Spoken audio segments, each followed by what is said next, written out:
एक बार की बात है, एक छोटे से गांव में रामू नाम का एक व्यक्ति अपनी समोसे की दुकान चलाता था। उसकी दुकान पूरे गांव में मशहूर थी, क्योंकि उसके समोसे स्वादिष्ट और ताज़ा होते। एक दिन एक छोटी चिड़िया उसकी दुकान के बाहर आकर बैठ गई। चिड़िया भूखी लग रही थी और बार बार दुकान के अंदर झांक रही थी।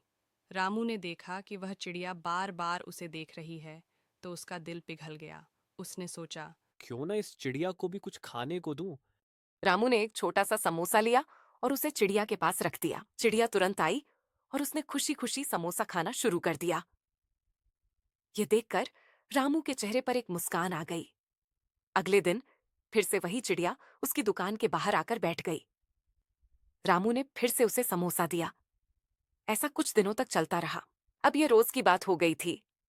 चिड़िया हर दिन दुकान पर आती, रामू उसे समोसा खिलाता और फिर चिड़िया उड़कर चली जाती। धीरे धीरे गांव में लोग चिड़िया और रामू की दोस्ती के बारे में जानने लगे। लोग कहते देखो, समोसे वाली चिड़िया आ गई। और सभी के चेहरों पर मुस्कान आ जाती।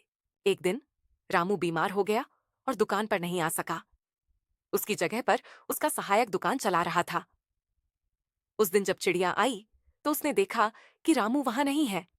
उसने इधर उधर देखा, लेकिन रामू कहीं नहीं था। चिड़िया उदास हो गई और बिना समोसा खाए वापस चली गई। अगले दिन जब रामू वापस दुकान पर आया तो चिड़िया भी आ गई। रामू ने देखा कि चिड़िया पहले से ज्यादा खुश दिख रही थी। उसने तुरंत चिड़िया को समोसा दिया और सोचा, यह छोटी चिड़िया भी मेरी बीमारी में मुझे याद कर रही थी।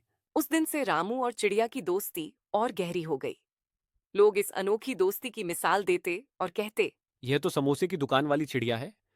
इस कहानी से हमें यह सीखने को मिलता है कि दोस्ती सिर्फ इंसानों के बीच ही नहीं होती, बल्कि जानवरों और पक्षियों के साथ भी सच्ची दोस्ती हो सकती है।